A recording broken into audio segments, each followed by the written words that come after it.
네, 안녕하세요. 저는 휴먼스키비크 대표 맡고 있는 장민후입니다. 저는 대학교 학부 4학년 때 창업해서 지금까지 하나의 회사에서 계속 일하면서 여러 가지 헬스케어 의료 분야의 서비스를 런칭하고 또 운영해 본 경험을 가지고 있고요. 저희 회사는 지금은 이제 컨슈머 헬스케어 분야에서 와미톡이라는 서비스와 레어노트라는 서비스에 집중해서 사업을 영위하고 있습니다. 와미톡은 지금 한국에서는 한 100만 명, 그리고 인도네시아, 베트남, 미국 포함해서 전 세계 4개국에서 120만 명의 임산부들이 사용하고 있는 임신 육아 서비스이고, 처음 임신했을 때 이제 산부인과에서 초음파 진료를 볼 때 발생하는 초음파 녹화 동영상을 엄마들이 앱으로 볼 수 있도록 하는 서비스에 집중해서 출산 이후에도 육아 단계에서도 필요한 기능들을 계속 심리스하게 제공하면서 사용 주기를 늘려가고 있는 형태의 임신 육아 플랫폼입니다. 그리고 레어노트는 희귀질환이 대부분 치료제가 아직 안 나왔다 보니까 치료제 개발 현황에 대해서 이제 궁금해하는 환자분들이 많은데, 아직도 치료제 개발 정보는 정보 접근성이 충분치 않아서 그런 부분들을 앱을 통해서 번역하고 또 우리말로, 좀 쉬운 우리말로 번역해가지고 제공하는 피처에서부터 시작을 했고요. 지금은 단순히 정보 제공하는 것이 아니라 희귀질환 환자분들이 본인의 어떤 진단 기록이나 의무 기록들, 그리고 일상생활에서의 어떤 예후 관리에 대한 데이터들을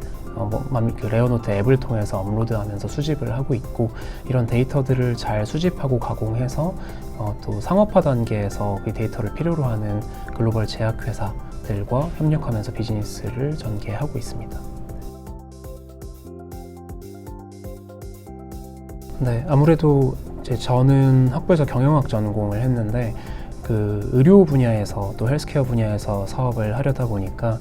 의료 현장에서 어떻게 생각하는지, 저희 서비스에 대해서, 그리고 어떤 시장에 또 언맷 니즈가 있는지 저와 이제 뷰가 다를 수밖에 없는데, 이런 부분에서 직접적인 경험을 제가 할 수 있는 방법이 없다 보니까 그런 필드에 계신 분들의 도움이 이제 필요했던 게 가장 큰 어려운 점이었던 것 같아요. 그리고 아무래도 이제 제가 또 MD였다면 또 MD 네트워크를 활용해서 또 선배 MD 이렇게 해서 관련 의료인들을 만나는 방법도 좀 있었겠지만 또 그렇지 않았다 보니까,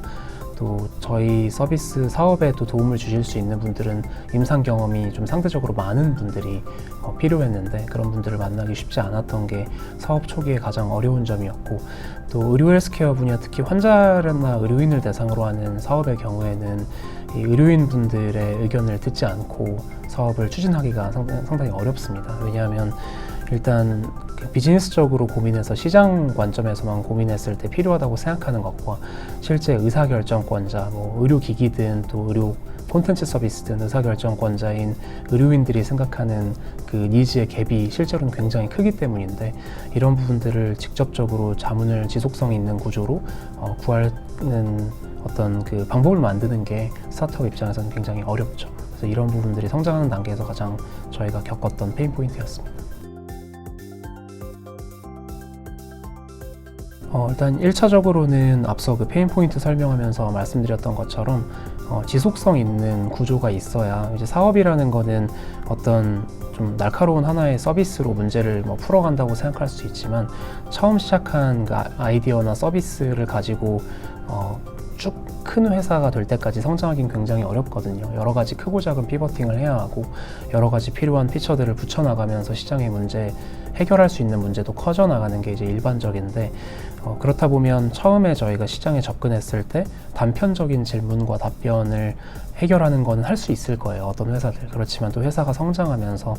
또는 지금 갖고 있는 서비스가 시장에서 문제 해결을 충분히 하지 못하기 때문에 피버팅을 고민하는 과정에서 계속 지속성 있게 의료인들과 연결되면서 필요한 자문들을 받으려면 결국 회사와 또 의료인들이 회사에게 피드백을 주면서 같이 성장한다라는 어떤 당연히 느낌을 가지셔야 또 어떤 돕는 동기부여가 될 수 있기 때문에 자문단의 형태가 필요하다라고 생각을 했고,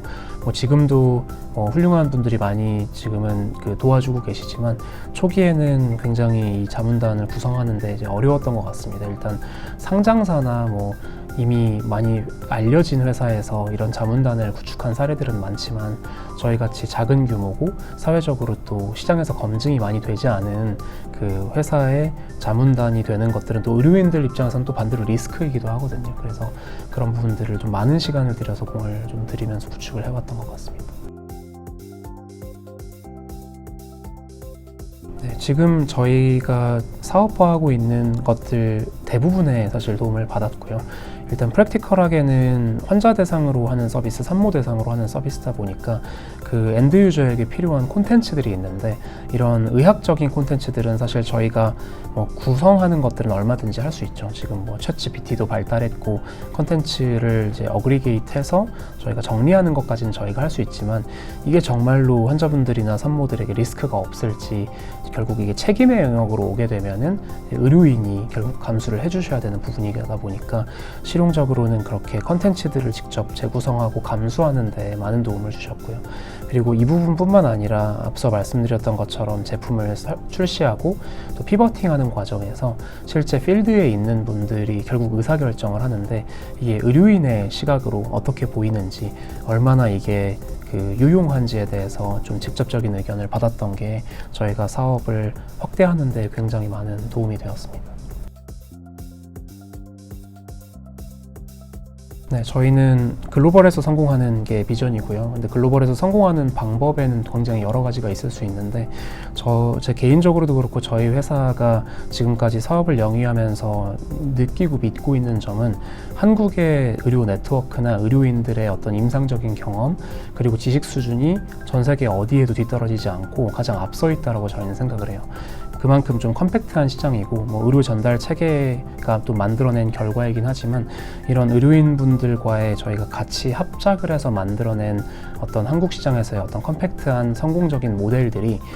글로벌라이즈 될 수 있다고 저희는 믿고 있습니다. 그래서 한국에서 유의미한 레퍼런스를 잘 만들어내고 이 레퍼런스를 기반으로 또 글로벌 시장에서 또 저희 서비스가 글로벌라이즈 되는 과정에서 당연히 한국의 의료진들이 갖고 있는 또 글로벌 네트워크들도 충분히 레버리지 할 수 있다면 저희가 해외 시장에서도 한국에서의 성공 사례를 리플리케이트 해서 훨씬 더 큰 성공 모델을 만들어낼 수 있다고 믿고 있습니다.